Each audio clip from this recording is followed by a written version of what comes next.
সকল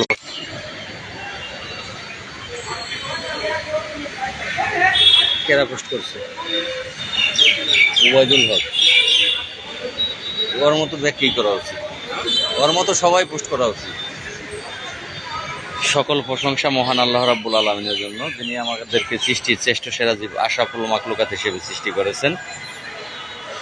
সেই মহান আল্লাহ রাব্বুল আলামিনের দরবারে লক্ষ কোটি শুকরিয়া আদায় জানাই। আলহামদুলিল্লাহ, আলহামদুলিল্লাহ, আলহামদুলিল্লাহ। তো আশা করি মহান আল্লাহ রাব্বুল আলামিনের অশেষ রহমতে আপনারা সকলেই ভালো আছেন। আসলে কথা বলার আগে ভাষা হারিয়ে ফেলি, কি বলবো। আপনারা সকলেই জানেন যে 47,000 গ্রাম পুলিশ বাহিনীর সদস্যরা আসলেই একটি বাংলাদেশের মধ্যে সবচেয়ে বড় অবহেলিত আমরা। আর আমাদের এই অবহেলা থেকে সারা বাংলাদেশের উন্নয়ন হলেও আমাদের উন্নয়ন হয়নি, আমরা মুক্তি পাইনি। প্রতি বছরই আমাদের বেতন বাড়ে, প্রতি বছরই জুন মাস হলেই বাড়ে। সেইটা হয় আমি, না হয় আমার মতো গ্রাম পুলিশ সদস্য যারা আছে, আমরা ফেসবুকে পোস্ট করি, লাইক করি, লাইভ করি, নানান কিছুর মাধ্যমে আমরা সেগুলো প্রচার করি যে আমাদের বেতন বাড়ছে, আমাদের বেতন এত টাকা হচ্ছে। তো সেই আশাতে থেকে যায় প্রতি বছরই, সেগুলো আমাদের মুখের মধ্যে থেকে যায় আর বাড়ে না। যখন জুন চলে যায়, জুলাই চলে যায়, আগস্ট চলে যায়, সেপ্টেম্বর চলে যায়, এইভাবে মাসের পর মাস চলে যায়, তখন আর দেখা গেছে যে ওই বছরটাই চলে যায়, বেতন আসলে বাড়ে না, বাস্তবে বাড়ে না। শুধু সেগুলো গ্রাম পুলিশের আমরা যারা নেতা নেতৃত্ব দিই, আমাদের মুখে মুখে সেই বেতনগুলো বাড়ে। তো যখন আজকে দীর্ঘ 36 দিন যাবৎ জাতীয়করণের এক দফা দাবি নিয়ে লাগাতার অবস্থান পালন করে যাচ্ছি, কী হবে সেটা পরের বিষয়, আল্লাহ পাক জানে। কিন্তু আমরা অবস্থানটা পালন করে যাচ্ছি লাগাতার, শান্তিপূর্ণ এক দফা। এখানে শুধু অবস্থান কর্মসূচিই না, আমরা মাননীয় প্রধানমন্ত্রীর সাক্ষাৎ চাই। তিনি যতক্ষণ পর্যন্ত 47,000 গ্রাম পুলিশ নিয়ে মাথা না ঘামাবে, তিনি গ্রাম পুলিশের কি করবে, গ্রাম পুলিশকে কি করবে, এই বিষয়টা তিনি যতক্ষণ না বলবে ততক্ষণ আমরা বাড়ি ফিরে যাব না, এটাই আমাদের অঙ্গীকার। ঠিক তখন কর্মচারী ইউনিয়নের যারা আছে তারা 75%-এর ইউনিয়ন পরিষদের সচিবদের নেয় 75%-এর জন্য তারা আবেদন করেছে। যাই হোক, তাতেও দুঃখ নাই, কিন্তু ইতিমধ্যেই তাদের কিছু লোকজন তারা 100% নিশ্চিত দিয়ে বলে যাচ্ছে যে 75% সচিবদের ন্যায় জাতীয়করণ এটা হয়ে গেছে। বিশেষ করে জান্নাতুল ফেরদৌস, মনিরুল, মোফাজ্জল, কয়েকজন ব্যক্তি তারা 100% নিশ্চিত দিয়ে এই কথাটা লিখেছে। গতকাল বিকেল থেকে আজকে সকাল 10:30 পর্যন্ত 3 জন অফিসার ফোন দিয়েছে। আসলে আমরা যারাই ফেসবুক আইডি ব্যবহার করি, ফেসবুক আইডি চালাই, তো আমরা হয়তো বা ভাবতে পারি যে আমাদের ফেসবুক আইডির সাথে এই শুধু গ্রাম পুলিশই আছে, অন্য ভালো কোনো ব্যক্তি নাই, এটা আমরা ভাবতে পারি। আমাদের এই ধারণাটা ভুল। আমাদের ফেসবুক আইডির সাথে অনেক বড় বড় সরকারি কর্মচারী, কর্মকর্তা, অফিসারবৃন্দ আমাদের আইডির সাথে আছে। আমরা হয়তো বা জানিই না যে তারা আমাদের আইডির সাথে আছে, এটা আমরা জানিই না। তো আমরা কি পোস্ট করি, কি বিষয়ে পোস্ট করি, কি লাইভ করি, এগুলো প্রায় সময় তারা দেখে থাকি, কিন্তু তারা আমাদের বুঝতে দেয় না। আমাদের কোনো পোস্টের মধ্যে মন্তব্য তারা করে না, তারা শুধু দেখে। তো গতকাল সন্ধ্যা থেকে আজকে 10:30 পর্যন্ত 3 জন অফিসার আমাকে ফোন দিয়েছেন। ফোন দিয়ে তারা জানতে চেয়েছেন আমার কাছে যে লাল মিয়া, আপনি তো ওইখানে গতকালকে বলছে আমার যে 35 দিন যাবৎ বসে আছেন, তো আপনি কি সরকার থেকে কোনো নিশ্চিত হচ্ছেন যে আপনাদের 75% দিচ্ছে, এই ব্যাপারে কি কোনো নিশ্চিত হচ্ছেন? পরে আমি বললাম যে না স্যার, এখনও সরকার থেকে কোনো নিশ্চিত হয় নাই যে 75% সরকার দেবে। পরে তারা আমাকে বলল যে অথচ আপনাদের তো ফেসবুক গরম হয়ে গেছে, গ্রাম পুলিশের আইডিগুলো থেকে বিভিন্ন জন পোস্ট করে যাচ্ছে যে আপনাদের নাকি 75%, এটা 100% নিশ্চিত। তো যেখানে 100% নিশ্চিত তখন হতে পারবেন যখন আপনাদের এই 75%ই দিল সরকার, সেইটা আপনার চিঠি হবে, স্মারক নাম্বার পড়বে, স্মারক নাম্বার পরে সেটা প্রজ্ঞাপন আকারে জারি হবে। আর অনেক সময় প্রজ্ঞাপন জারি হওয়ার পরেও কিন্তু সেটা বাস্তবায়ন হয় না। তো আর প্রজ্ঞাপন আকারে জারি হওয়ার আগে আপনারা সেটা কিভাবে 100% নিশ্চিত দিয়ে আপনারা বলতেছেন? ওরা আমি বললাম যে স্যার আসলে আমি তো 100% নিশ্চিত দিয়ে বলি। পরে আমাকে সেখান থেকে অবগত যা করলো ওই অফিসার তিনজনই আমাকে যা বলেছে যে দেখেন যে আপনাদের কি করবে সেটা সরকার জানে, 75% করবে না আপনার দাবি নিয়ে বসে আছেন এক দফা দাবিতে জাতীয়করণ সেটাই করবে না জাতীয় বেতন স্কেল করবে সেটা সরকার সিদ্ধান্ত নেবে। এখন পর্যন্ত কোনো সিদ্ধান্ত হয়নি, আর এখন পর্যন্ত সচিবালয়ে আপনাদের কোনো চিঠি হয়নি। তো আপনারা চিঠি হওয়ার আগেই যদি গ্রাম পুলিশ সদস্যরা আপনারা বলে দিতে পারেন, এখনও সচিব জানে না কিন্তু আপনারা জানেন, সেই খবরটা যদি আপনারা এত আগেই বলে দিতে পারেন চিঠি হওয়ার আগেই, তাহলে তো আপনারা গ্রাম পুলিশ সদস্যরা এই মন্ত্রণালয়ের চেয়েও অনেক আগেই আছেন, যে আপনারা কি হবে সেইটা চিঠি হওয়ার আগেই আপনারা জেনে যাচ্ছেন, 100% নিশ্চিত দিয়ে আপনারা সেগুলো পোস্ট করছেন। তাহলে আপনাদের তো এতে করে এই লাভের চেয়ে ক্ষতিটা আপনাদের বেশি হবে।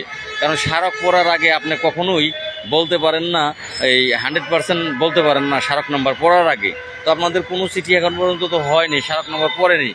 আর আপনারা পোস্ট করতেছেন, যদি আপনাদের কাছে ওইরকম ধরনের কোনো চিঠি থাকে, স্মারক নম্বর পরে থাকে, তাহলে সেই স্মারক নাম্বার চিঠি সহ আপনারা পোস্ট করতে পারেন। চিঠি ছাড়া তো 100% নিশ্চিত দিয়ে আপনারা পোস্ট করতে পারেন না। তাহলে তো আপনারা এই মন্ত্রণালয়ের সচিবদের চেয়ে, মন্ত্রী মহোদয়ের চেয়েও বড় হয়ে গেলেন। যে তারা কি করতে চাচ্ছে সেটা এই অনেকেই, সেই মন্ত্রণালয়ের অনেকেই জানে না, কিন্তু আপনারা জেনে গেছেন। তো আসলে কি বলবো, বলার কোনো ভাষা নেই। তো দেখেছেন যে যখনই এই আমরা এখানে এসে বসেছি তখনই তারা নতুন নতুন করে ফোন দিয়ে আটতেছে যে 47,000 গ্রাম পুলিশের ভাগ্য পরিবর্তন। তারা 47,000 গ্রাম পুলিশ বাহিনীর ভাগ্য পরিবর্তন এইটা কর্মচারী ইউনিয়ন করতেছে, অন্য কেউ না। এই অনেকেই কিন্তু এই গ্রাম পুলিশ সদস্যরা পোস্ট করেছে যে এই পর্যন্ত গ্রাম পুলিশের ভাগ্য পরিবর্তন যতবার হয়েছে গ্রাম পুলিশ কর্মচারী ইউনিয়নের মাধ্যমে হয়েছে। তো আসলে আমি বলতে চাই যে এই পর্যন্ত যতবার গ্রাম পুলিশ বাহিনীর সদস্যদের বেতন বাড়ানো হয়েছে, যেমন গতবার 3,000 টাকা বেতন থেকে 6,500 টাকা বেতন করা হয়েছে, সেটা বাংলাদেশ সরকার করেছে, সেটা কারো মাধ্যম দিয়ে হয়নি, সেটা বাংলাদেশ সরকারের জন্য হয়েছে।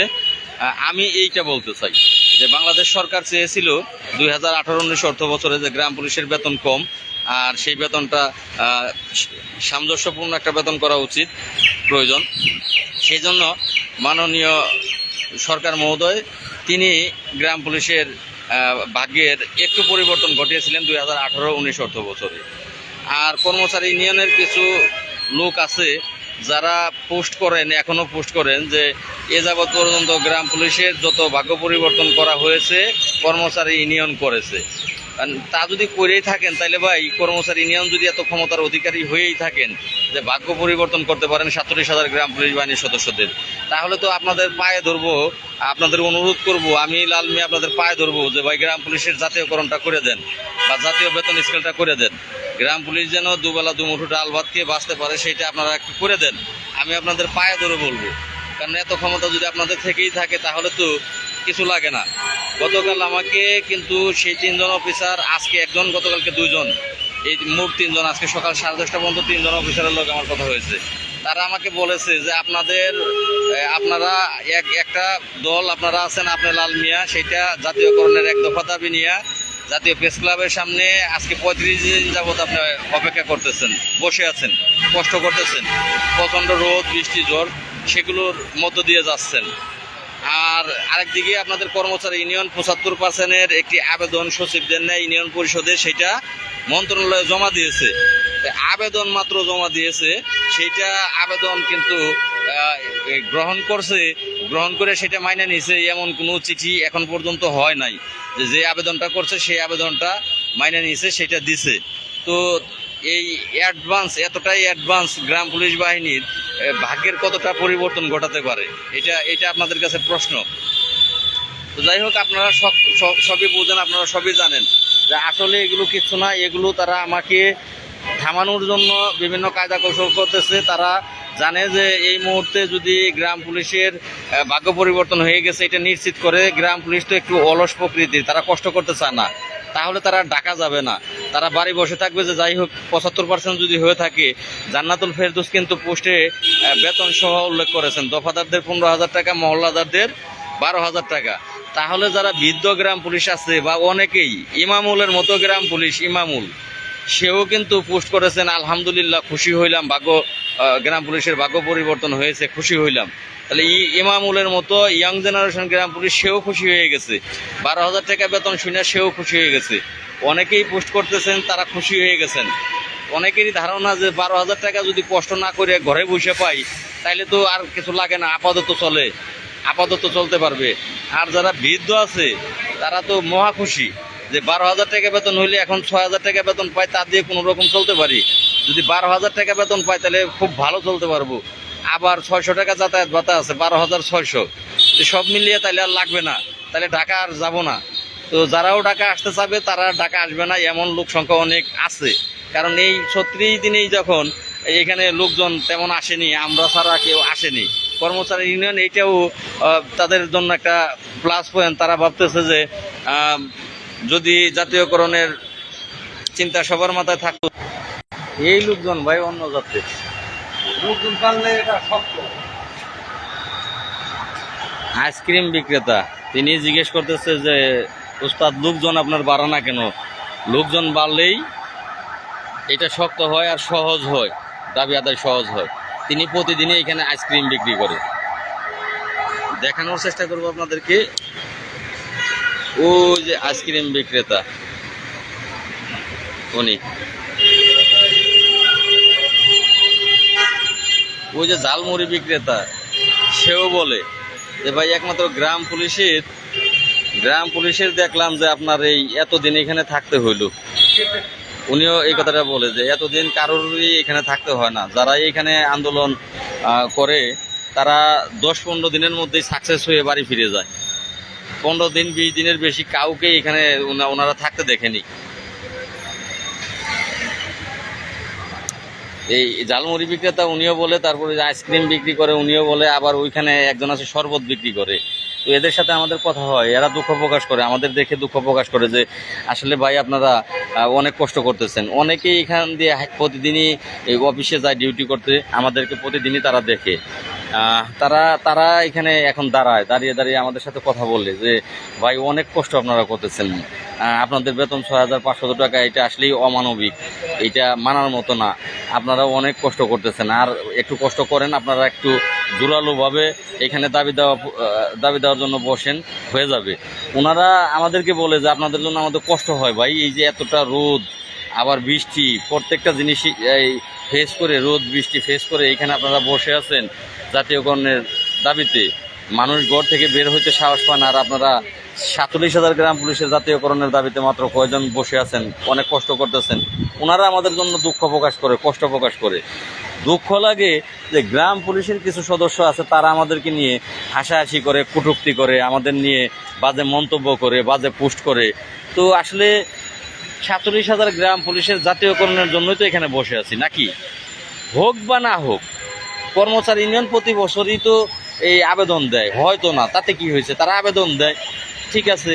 তা আমরা এখানে বসে আছি, জাতীয়করণের দাবি নিয়ে বসে আছি, হোক বা না হোক, আমরা তো কষ্ট করতেছি।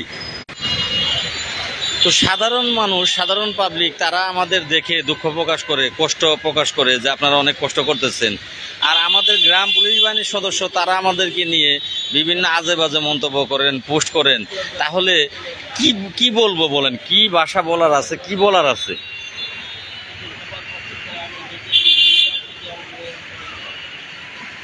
এই 47,000 গ্রাম পুলিশের জাতীয়করণটা ঠেকানোর জন্য তারা নতুন ফন্দি করে যাচ্ছে। আজকেও গতকাল রাত্রেও আমি কমান্ডার মুস্তফা কামালকে ফোন দিয়েছিলাম, গতকাল 2বার দিয়েছি, গতকাল একবার দুপুরে দিয়েছি, একবার রাত্রিতে দিয়েছি, আর আজকে ঘন্টাখানেক আগে দিয়েছি।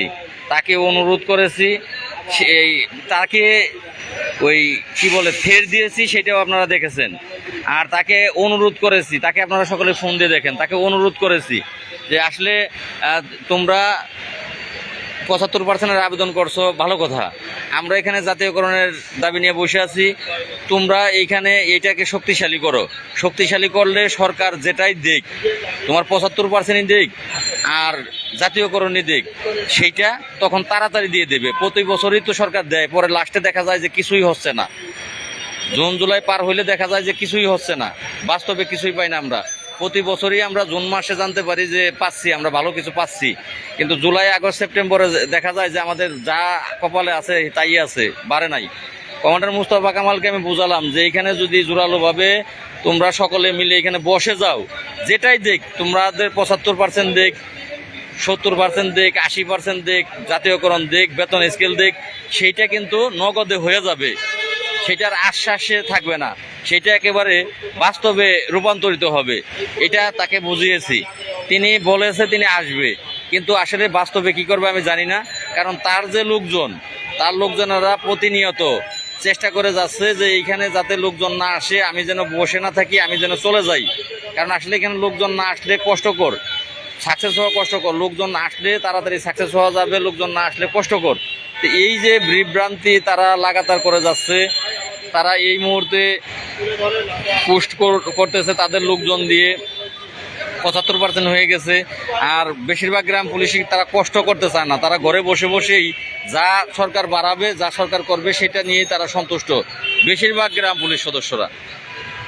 তো যাই হোক, আমি আপনাদের কমেন্ট পড়িনি, কারণ সামনের দিকে মোবাইল নিয়ে কথা বলতেছি আর গাড়ির শব্দ অনেক, যে কারণে কথা আপনারা বুঝবেন না। মোবাইল একেবারে মুখের কাছে নিয়ে কথা বলতেছি, আপনাদের কমেন্টগুলো আমি দেখিনি। তো আপনারা সকলে দোয়া করবেন। বুধবার, সামনে বুধবার, আজকে 3 তারিখ, কালকে মঙ্গলবারে 4, বুধবারে 5 তারিখ। 5 তারিখে আমরা মানববন্ধন করব ইনশাল্লাহ। আপনারা সকলে দলে দলে এখানে যোগদান করবেন, মানববন্ধনে আপনারা যোগদান করবেন। 5 তারিখে আমরা এই আমাদের চাকরি জাতীয়করণের 1 দফা দাবি নিয়ে আমরা মানববন্ধন করব, এবং 10 তারিখে আমরা সাংবাদিক সম্মেলন এবং মানববন্ধন দুইটাই 10 তারিখে আমরা করব। সাংবাদিক সম্মেলন শেষ করব আগে জাতীয় প্রেস ক্লাবের ভিতরে, তারপরে আমরা সাংবাদিক সম্মেলন শেষ করে রাস্তায় মানববন্ধন করব। আর একটি বিষয়, আপনার 10 তারিখে মাননীয় প্রধানমন্ত্রী প্রেস ক্লাবে আসার সম্ভাবনা আছে। প্রেস ক্লাবে অথবা প্রেস ক্লাবের আশেপাশেই তিনি আসবেন আমার জানা মতে। তিনি গতকালকেও এসেছিলেন। আমরা যদি 100-200 গ্রাম পুলিশ থাকতাম তাহলে তার চোখে পড়তাম, তার নজরে আসতাম। তিনি গতকালও এই এলাকায় এসেছিলেন। তো 10 তারিখেও তিনি আসবেন। যদি 10 তারিখটা আমরা কাজে লাগাতে পারি তাহলে অবশ্যই মাননীয় প্রধানমন্ত্রী গ্রাম পুলিশ বলতে যে একটা বাহিনী আছে পোশাক পরা, সেই পোশাক পরা বাহিনীটাকে হয়তোবা দেখতে পাবে। আর আমরা চেষ্টা করব দেখানোর জন্য। তো যাই হোক, বাকিটা আপনাদের জ্ঞান, বিবেক, বুদ্ধি, মনুষ্যত্ব আল্লাহ দিয়েছে, সেটাকে কাজে লাগান। কাজে লাগিয়ে আপনারা দেখেন যে আসলে আমাদের কি করা উচিত। আপনাদের জ্ঞান, বিবেক, বুদ্ধি, মনুষ্যত্ব সবগুলোকে কাজে লাগান। কাজে লাগিয়ে দেখেন যে কি করা উচিত, আসলে কি করা উচিত এই মুহূর্তে, আসলে আমাদের কি করণীয়, কি করা উচিত, সেই অনুযায়ী আপনারা কাজ করুন। সাংবাদিক সম্মেলন সফল করতে হলে আপনারা এগিয়ে না আসলে সম্ভব না। একবেলা না খেয়ে থাকা যায়, আমরা কিন্তু দুপুরে খাই না, একদিনও আমরা এখন দুপুরে খাই না, কারণ টাকা নাই, টাকার কারণে দুপুরে খাই না। এখানে যারা বেশি দিন আছে তাদের থাকাই কষ্ট হয়ে যাচ্ছে, যে তারা থাকবে, থাকতে গেলে খাবারের প্রয়োজন আছে, গাড়ি ভাড়া লাগে, যাইতে যাইতে গাড়ি ভাড়া লাগে, যেখানে থাকে সেখানে যাইতে যাইতে গাড়ি ভাড়া লাগে, হালকা কিছু খেলেও খাওয়া লাগে, খাওয়া ছাড়া বাঁচা যায় না। তো যাই হোক, সেইটাও না হয় একবেলা খেলাম আর একবেলা না খেয়ে রইলাম। কিন্তু এই কিছু কিছু বিষয় আছে, যেমন হোটেলের টাকা দিতে হবে, এই সাংবাদিক সম্মেলন করতে গেলে হল রুম ভাড়া নিতে হবে, সেই টাকা দিতে হবে, আরও বিবিধ খরচ আছে, সাংবাদিক সহ বিবিধ খরচ আছে, সেই খরচগুলো করতে হবে। এগুলো যদি না করতে পারি তাহলে কিন্তু সাকসেস হওয়া সম্ভব হবে না। আর এগুলো একার দ্বারা সম্ভব না, আপনাদের সকলের সহযোগিতা প্রয়োজন। যদি মনে করেন যে আসলেই সহযোগিতা প্রয়োজন, তারা কষ্ট করতেছে, তারা না হয় শারীরিকভাবে কষ্ট করতেছে, কিন্তু তাদের সহযোগিতা না করলে তারা এই কাজগুলো করতে পারবে না, তাহলে অবশ্যই আপনারা সকলেই এগিয়ে আসবেন। আর আমরা না খেয়ে থাকবো না, আপনারা যদি এগিয়ে আসেন আমাদের না খেয়ে থাকতে হবে না। আমরা যে না খেয়ে কষ্ট করতেছি এই কষ্টটা আমাদের করতে হবে না, আমরা দুবেলা মুঠো ডাল ভাত খেয়ে এখানে টিকে থাকতে পারবো। আমি সকলকে